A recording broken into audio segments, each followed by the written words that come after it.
Actual में जो इस वक्त जनरेशन की प्रॉब्लम है ना वो ये है, किसी बच्चे को बोलो कि भाई बिजनेस स्टार्ट करना है, 30,000 रुपए है, वो 60,000 का तो उसके पास मोबाइल होता है। आप घर से बाहर जैसे ही निकलते हैं ना तो पैसे खर्च होना शुरू हो जाते हैं। तौसीफ भाई, जैसे हम जॉब करते हैं, ठीक है, बहुत से यूथ है सारे जॉब ही कर रही है ज़्यादातर, तो अब उनको बिजनेस करना है क्योंकि जॉब कर रही है, बिजनेस की तरफ आना है, इन्वेस्टमेंट नहीं है, किस तरह वो जॉब बिजनेस कर सकती है?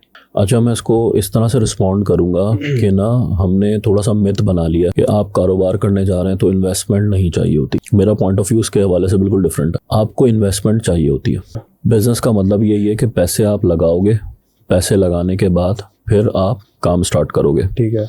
या तो आपको कोई इन्वेस्टर मिल जाए, भले वो इन्वेस्टर कितना भी छोटा हो, डजेंट मैटर, 20,000 रुपये रखता हो, 30,000 रुपये रखता हो, 50,000 रुपये रखता हो, तो बॉस जब ये चीज़ें बताते हैं ना तो बच्चा खुद कहता है कि भाई इतने तो पैसा मैं खुद भी कर सकता हूँ। एक्चुअल में जो इस वक्त जनरेशन की प्रॉब्लम है ना वो ये है कि उसको यही नहीं पता कि मुझे काम क्या करना है और उसमें इन्वेस्टमेंट कितनी चाहिए। पहले ये तो पता करें कि इन्वेस्टमेंट कितनी चाहिए, तो आपको यही नहीं पता, तो आपके दिमाग में ये कैसे है कि इन्वेस्टमेंट नहीं है। किसी बच्चे को बोलो कि भाई बिजनेस स्टार्ट करना है, 30,000 रुपए है, वो 60,000 का तो उसके पास मोबाइल होता है, तो आपके पास 30,000 नहीं है। अच्छा, आपके पास 10,000 नहीं है। बहुत सारे लोग होते हैं जो कि इट्सी के अंदर, फॉर एग्जांपल मैं बात करूं, इट्सी एक प्लेटफॉर्म है हैंडमेड मार्केट का। तो हैंडमेड मार्केट जो है उसके अंदर आपको सिर्फ और सिर्फ पहले अकाउंट क्रिएशन करनी है, और वो पाकिस्तान से इजीली बन जाता है, फ्री में अकाउंट बन जाता है। सही है। पेयोनियर का अकाउंट आपने बनाया, पेयोनियर के साथ आपने इट्सी का अकाउंट को अटैच किया, आपका अकाउंट बन गया। उसके बाद आपने प्रोडक्ट लिस्ट करनी है, प्रोडक्ट की पिक्चर्स लगानी है,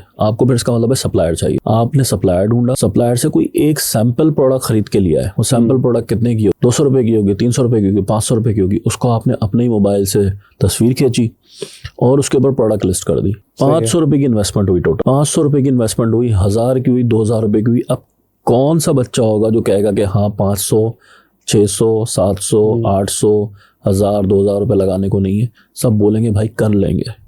ऐसा ही सारी की सारी बातें माइंडसेट की। हमने इन क्वेश्चंस को इतना पॉडकास्ट के अंदर उछाला है कि जी इन्वेस्टमेंट नहीं है, इन्वेस्टमेंट नहीं है। अच्छा, किन लोगों ने उछाला है, अब ये भी डिस्कस कर लेते हैं। अच्छा, बोल।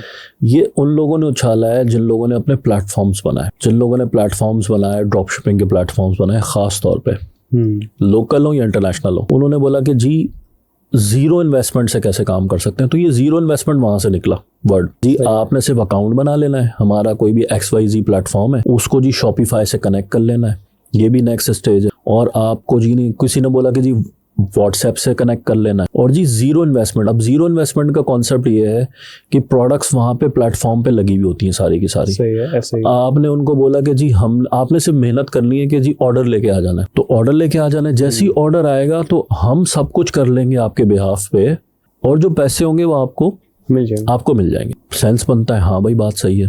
लेकिन जब करोगे तो ऐसा नहीं निकलेगा, क्योंकि जब आप प्लेटफॉर्म पे अकाउंट बनाना फ्री है, प्रोडक्ट का एक्सेस मिल जाना फ्री है, सही है, लेकिन जब कस्टमर को रीच आउट करोगे तो उसके लिए मार्केटिंग की जरूरत है, फिर पैसे मार्केटिंग में लगेंगे। अभी आपको मार्केटिंग नहीं आती, अब आप मार्केटिंग सीखोगे, फिर जब आप मार्केटिंग सीख लोगे तो फिर आप मार्केटिंग पे खर्चा करोगे। ऑब्वियसली फेसबुक चलाओगे, डिजिटल मार्केटिंग करोगे, कुछ ना कुछ करोगे, कोई ना कोई एफर्ट करोगे, वो चीज़ है। जब कस्टमर आ जाएगा फिर वो डिलीवर करेगा, तो उसमें भी इन्वेस्टमेंट चाहिए। ठीक है, ऐसा कुछ भी नहीं है कि जीरो इन्वेस्टमेंट कोई चीज़ नहीं होती। आप घर से बाहर जैसे ही निकलते हैं ना तो पैसे खर्च होना शुरू हो जाते हैं। आपको किसी से मिलने भी जाना है ना तो आप रिक्शा पकड़ेंगे, टैक्सी पकड़ेंगे, बस पकड़ेंगे, पैसे लगना शुरू हो जाता है। तो लोगों को ये मिसलीड कर करके ये ना गाइड करें कि पैसे लगते ही नहीं है।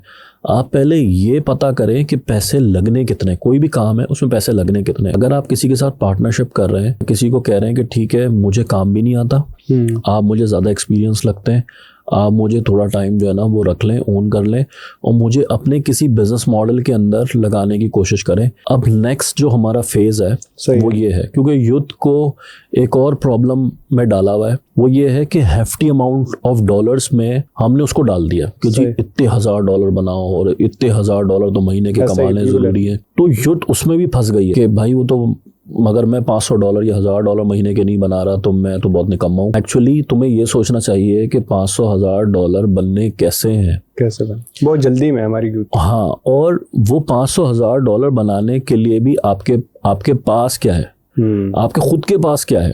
ऐसा ही ठीक है ना। आप दिमाग में ये रखें कि ऑलमोस्ट जो हाईएस्ट प्रॉफिट मार्जिन्स हैं, वो हाईएस्ट प्रॉफिट नेट मार्जिन्स जो हैं वो 15 to 20% है। अगर आपने $1000 बनाने हैं, इसका मतलब है नेट प्रॉफिट $1000 है, तो 20% $10,000 आप लगाएंगे तो $1000 बनाएंगे। तो आपके पास $10,000 नहीं है, तो आपको किसी के लिए काम करना पड़ेगा, किसी के साथ आपको। तो अगर कोई बंदा अपनी ऑफिस की प्रेमिसेस में लाके बैठा रहा है ना, इनकेस अगर, तो ये वो बहुत बड़ा एहसान कर रहा है। हमारी यूथ उस चीज को भी एक्नॉलेज करने को या शुक्रगुजार बनने को तैयार नहीं। पॉडकास्ट में अच्छी बातें करके व्यूज लेना बहुत अच्छी बात है, लेकिन कड़वी बात करके लोगों को सीधी राह दिखाना ये मुश्किल काम होता है।